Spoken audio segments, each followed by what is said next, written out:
మిత్రులారా, corona virus సందర్భంగా ప్రపంచంలో అనేక సమస్యలు తలెత్తినాయి. దీంట్లో ముఖ్యంగా ఆర్థిక సమస్య ప్రధానంగా మారింది. ఇవాళ వైద్యులు గాని, శాస్త్రవేత్తలు గాని కరోనాను నివారించడానికి మందులు లేవు. ఇప్పటికి వ్యాక్సిన్ కనుక్కోలేదు. కాబట్టి దీనికి కేవలం ప్రత్యామ్నాయ మార్గం డిస్టెన్స్ పాటించడం అని చెప్పేసి ప్రకటించారు.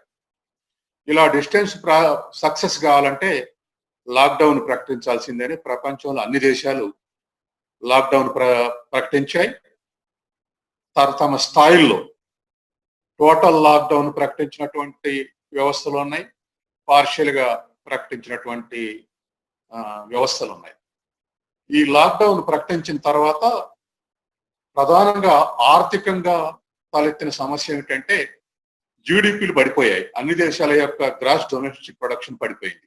స్థూల జాతీయ ఉత్పత్తులు పడిపోయాయి. ప్రపంచ జీడిపి ఇవాళ $87 ట్రిలియన్ గా అంచనా వేశారు. దాంట్లో American GDP $21 trillion, China $14 trillion, Japan $5 trillion, Germany $4 trillion, భారతదేశం $2.8 ట్రిలియన్. మిగతా దేశాలై తమ స్థాయిలో జీడిపిలు ఉన్నాయి. ఇవాళ లాక్డౌన్ ప్రకటించిన తర్వాత 6 వారాల తర్వాత ఈ జీడిపి దాదాపు $9 ట్రిలియన్ పడిపోయిందని చెప్పేసి అంచనాలు వస్తున్నాయి. అబ్సల్యూట్ టర్మ్స్ లో కాకుండా రిలేటివ్ గా గ్రోత్ రేట్లు ఎట్లా పడిపోతున్నాయో చూస్తే చైనా గ్రోత్ రేట్ గత 3 దశాబ్దాలుగా ఎన్నడూ లేని విధంగా 8% నుంచి 6.2% పడిపోయింది.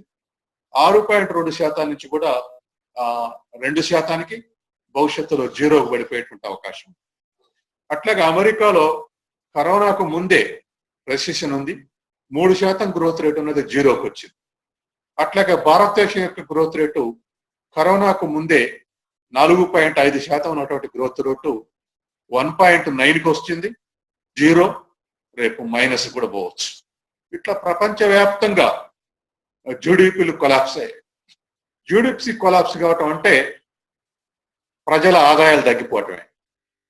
దేశ ఉత్పత్తి, దేశ ఆదాయం తగ్గిపోతే ప్రజల ఆదాయాలు కూడా తగ్గిపోయాయి. దీంతో డిమాండ్ లేకుండా పోయేటువంటి పరిస్థితి వచ్చింది.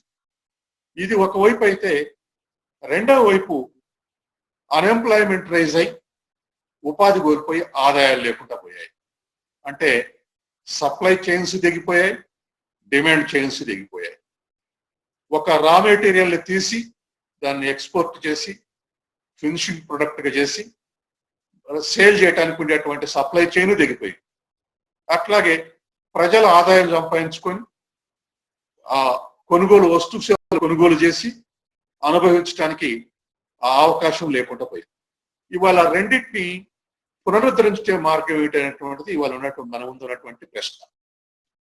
అయితే దీనికి ఇలా పునరుద్ధరించాలంటే, ప్రజల కొనుగోలు శక్తి పెంచాలంటే ఖచ్చితంగా ప్రపంచవ్యాప్తంగా ఉన్న ఎకనామిస్టులు, తర్వాత ఆర్థిక వ్యవస్థలు ఉద్దీపనలు ప్రకటించందే ఇది సాధ్యం కాదనేటువంటి నిర్ణయానికి వచ్చాయి. ఇవి ఈనాడే కాదు, గతంలో కూడా రెండు వైపులా ఆర్థిక మాంద్యం వస్తే అన్ని నిర్వీర్యం అయినప్పుడు వినియోగం, పెట్టుబడి, నెట్ ఎక్స్పోర్ట్స్ నిర్వీర్యం అయినప్పుడు ఒకటే మార్గం గవర్నమెంట్ ఎక్స్పెండిచర్ మార్గం అని చెప్పేసి ఏనాడో కీన్స్ చెప్పాడు. అది అనుసరించిన రూజ్వెల్ట్ అమెరికాలో ఆర్థిక మాంద్యాన్ని పరిష్కరించగలిగాడు.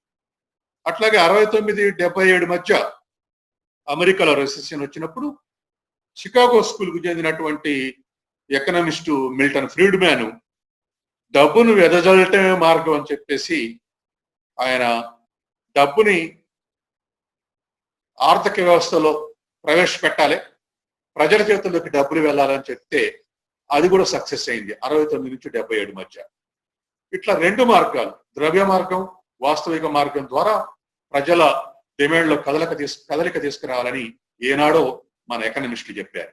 ఈనాడు రిజర్వ్ బ్యాంకు మాజీ గవర్నర్ రాజన్ ఇదే చెప్పాడు. చాలా పెద్ద ప్యాకేజ్ అవసరం, ఈ చిన్న చిన్న ప్యాకేజీలు సరిపోవని చెప్పేసి అన్నాడు. మరొక Nobel winner in economics Abhijit Banerjee ఆయన మాటలో చెప్పాలంటే డబ్బులు కుమ్మరించాలని చెప్పేసి అన్నాడు.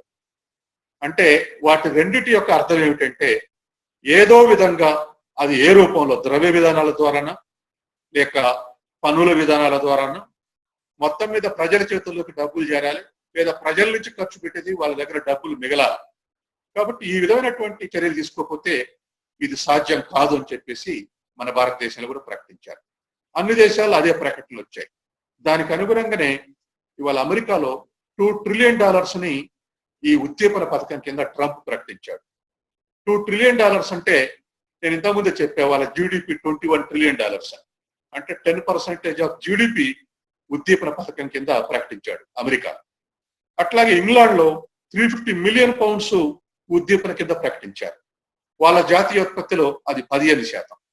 అట్లాగే యూరోప్ మొత్తం 750 బిలియన్ యూరోస్ ఉద్దీపన పథకం కింద యూరోపియన్ కంట్రీస్ ప్రకటించాయి. తరతమ భేదాల్లో వాళ్ళ యొక్క ఆర్థిక స్థాయిని బట్టి ఈ విధంగా ప్రకటించుకుంటూ వచ్చాయి. మన భారతదేశంలో నిర్మలా సీతారామన్ 2 వారాల కింద 1,70,000 కోట్లు అన్నది. కానీ ఆ ఎకనమిస్టులు కానీ సోషల్ సైంటిస్టులు కానీ మిగతా అకాడమిషియన్స్ కానీ ఇది ఏ విధంగానూ సరిపోదు 135 కోట్ల జనాభా ఉన్నటువంటి పరిస్థితుల్లో అని చెప్పేసి అనాల్సి వచ్చింది. ఎందుకంటే ఇవాళ లాక్డౌన్ ప్రకటించడం అంటే మనిషి ఉపవాస దీక్ష ఉండటంతో సమానం. అంటే కరోనాను జయించడానికి, కరోనా నుంచి మనుషుల ప్రాణాలు కాపాడుకోవడానికి ఈ లాక్డౌన్ అంటే మనం నష్టపోయేట దాన్ని ఆచరిస్తున్నాం. ఉపవాస దీక్ష పెడితే శరీరం శక్తి ఏ విధంగా క్షీణిస్తుందో లాక్డౌన్ తోటి అన్ని ఆర్థిక వ్యవస్థల యొక్క శక్తి క్షీణించింది. దీని ఎఫెక్ట్ పర్టికులర్ గా ఉపాధి మీద పడింది. అమెరికాలో అంచనా వేశారు వారానికి 4.4 మిలియన్స్ అంటే 44 లక్షల మంది నిరుద్యోగులు అవుతూ వచ్చారు. ఇప్పుడు 2.5 కోట్లకు చేరింది నిరుద్యోగిత. అట్లాగే యూరోప్ లో అన్ని దేశాల్లో కూడా ప్రతి వారం ఒక దేశంలో 1 మిలియన్ మంది నిరుద్యోగులు అవుతున్నారు. 6 వారాల్లో ప్రతి దేశంలో కూడా 60 లక్షల మంది నిరుద్యోగులు అవుతూ వచ్చారు యూరోప్ దేశాల్లో. మన భారతదేశంలో అయితే ఇప్పుడున్నటువంటి రిపోర్ట్స్ ప్రకారం 14 కోట్ల మంది నిరుద్యోగులు అయ్యారు. ఈ నిరుద్యోగుల నుంచే మరీ బాటం లెవెల్ ఉన్నటువంటి వాళ్ళు అంటే వలస కార్మికులు విపరీతమైనటువంటి సమస్య ఎదుర్కొంటున్నటువంటిది మనం అంతా మీడియా ద్వారా చూస్తున్నాం. అంటే వాళ్ళకు రోజువారీ పని రోజువారీ ఆదాయం తప్ప అడహాకి తప్ప మరొక మార్గం లేదు. కాబట్టి ఇటువంటి పరిస్థితుల్లో ఎకానమీస్ సమస్యలు ఎదుర్కొంటున్నాయి.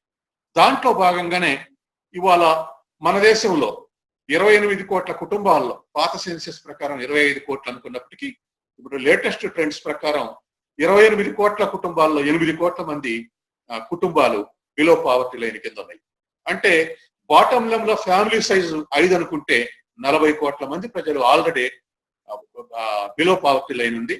IMF అంచనా ప్రకారం అయితే IMF చెప్పినటువంటి అంచనా ప్రకారం అంటే అసలు ఈ లాక్డౌన్ వల్ల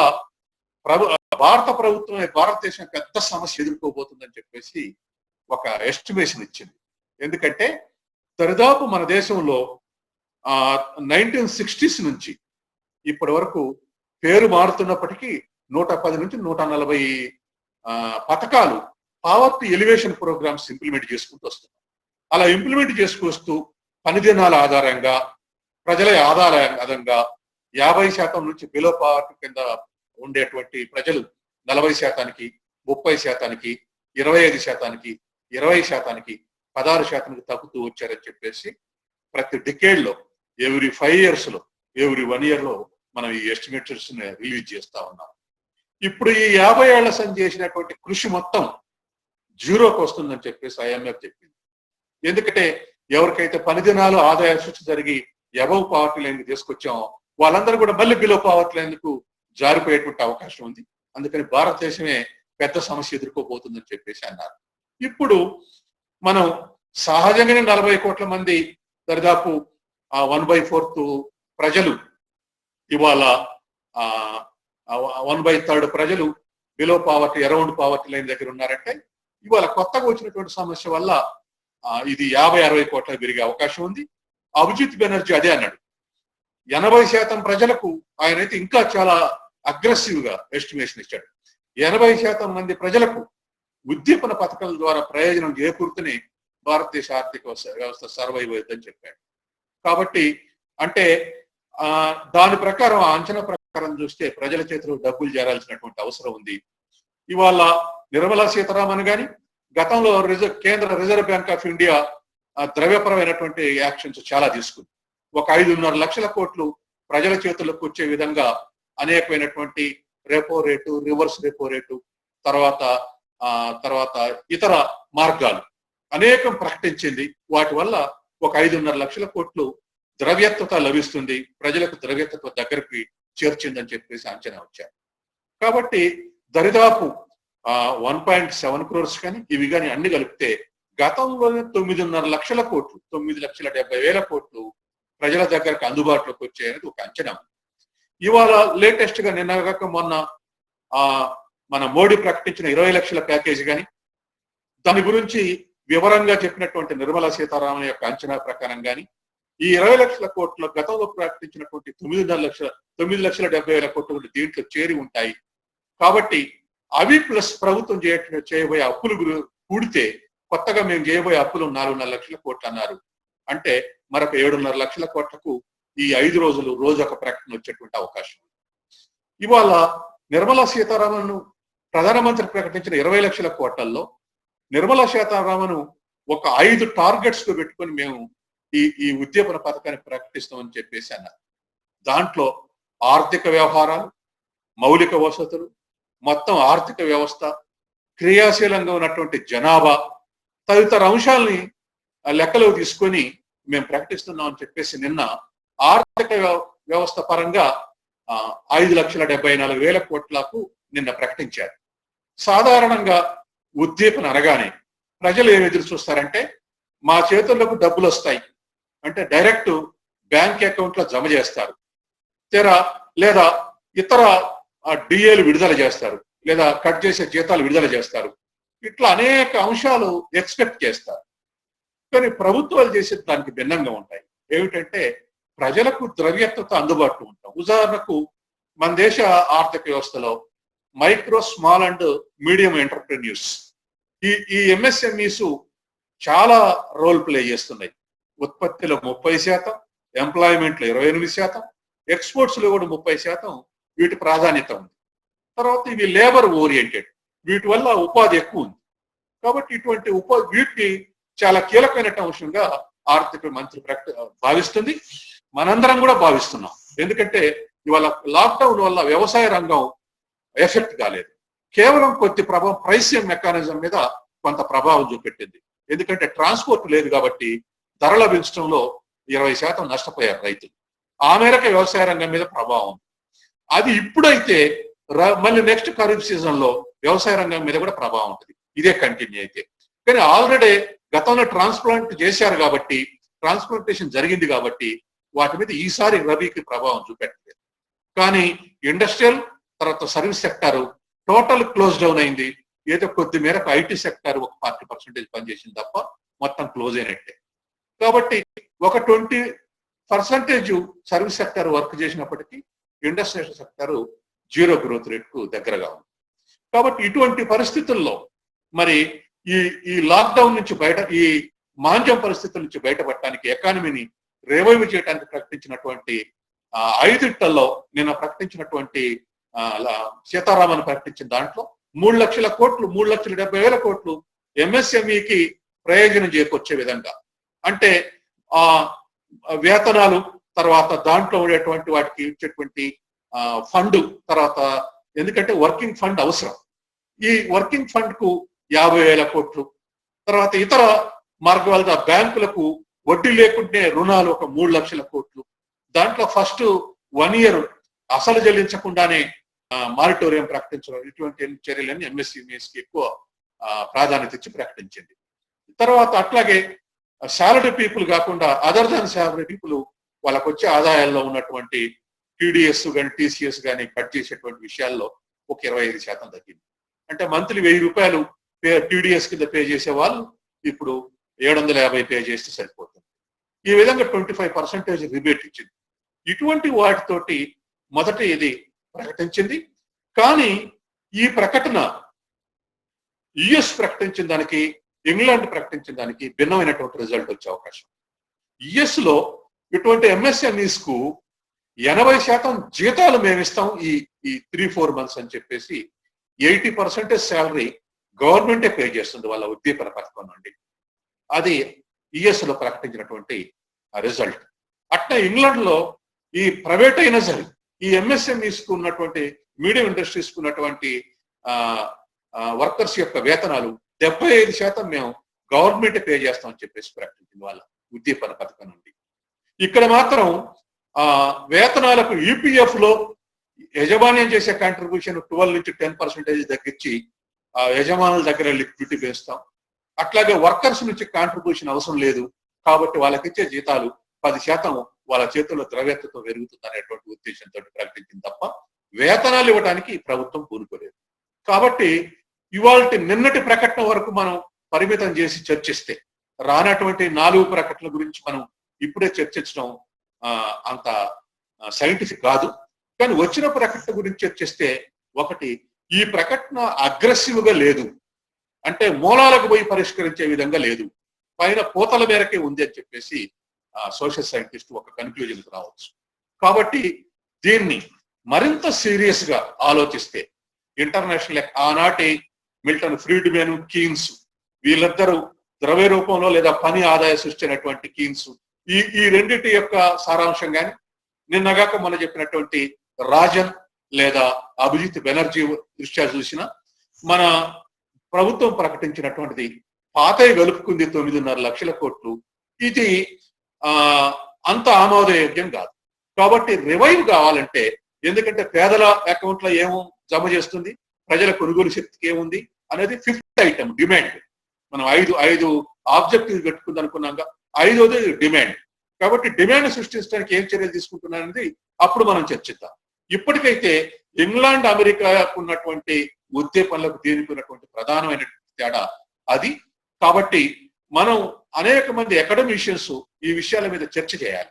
ఎందుకంటే గత నెల రోజులుగా ఉద్దీపన 1,75,000 కోట్ల ప్రకటించిన తర్వాతనే చాలా సీరియస్ డిస్కషన్ జరిగిన తర్వాత ప్రభుత్వం ఇన్ఫ్లుయెన్స్ అయ్యి ఇప్పుడు 20 లక్షల కోట్లకు ప్రకటించేందుకు వచ్చింది.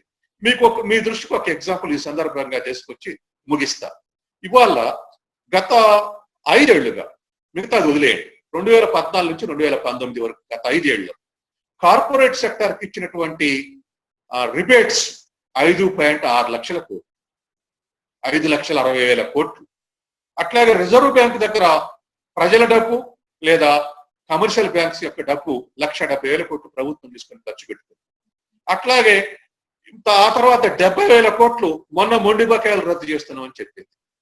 ఇలా చెప్పుకుంటూ పోతే ఇచ్చిన రిపోర్ట్స్ తర్వాత బడ్జెట్ లో 1,80,000 కోట్ల బడ్జెట్ లో కార్పొరేట్ ట్యాక్స్ ను 33% నుంచి 25% తగ్గించింది.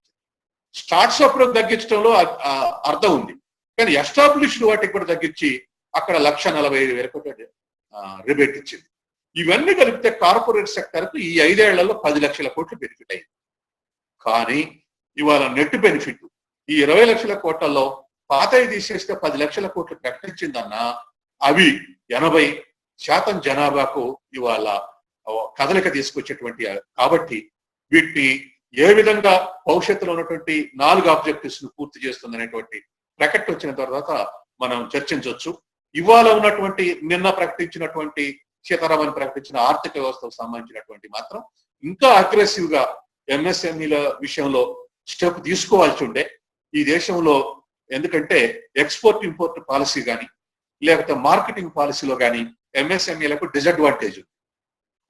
దాన్ని అడ్వాంటేజ్ కొరకే ఈ మార్కెట్ లో ప్రవేశపెడతాం, తర్వాత డొమెస్టిక్ ప్రొడక్షన్స్ కొనండి అంటే ఎంఎస్ఎంఈస్ కు డిమాండ్ పెంచడానికే ఈ ఆస్పెక్ట్ లో కొన్ని పాలసీ మ్యాటర్స్ లో చేంజెస్ తీసుకుంది, కానీ నెట్ బెనిఫిట్ తీసుకోవటానికి ఇంకొంచెం అగ్రెసివ్ గా ప్రకటించాల్సినటువంటి అవసరం.